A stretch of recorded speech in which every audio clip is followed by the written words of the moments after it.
Ish kryeministri Sali Berisha i ftuar në emisionin Debati në Channel One të gazetarit Roland Qafoku ka folur për 25 vite demokraci, zhvillimet në vend, por edhe marrëdhëniet me kryetarin e ri të Partisë Demokratike Lulzim Basha. Ish kryeministri hodhi akuzat të ashpra mbi kryeministrin Edi Rama, ndërsa shprehu një dëshirë të padeklaruar më parë, edhe pse lidhet me politikën.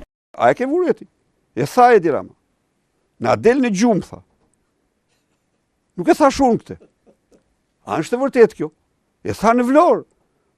Na del me snat në ndër, tha. Atëherë, unë atë qëllim kam, s'kam qëllim tjetër, pëse të them...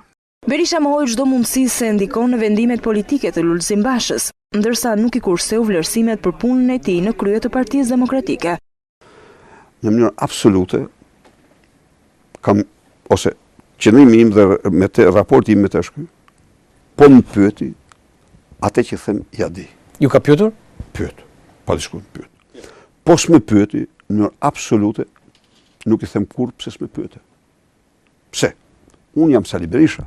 Ish kryeministri Berisha komentoi edhe rolin e Ben Blushit brenda Partisë Socialiste. Partia Demokratike ka fat që nuk ka një si aju.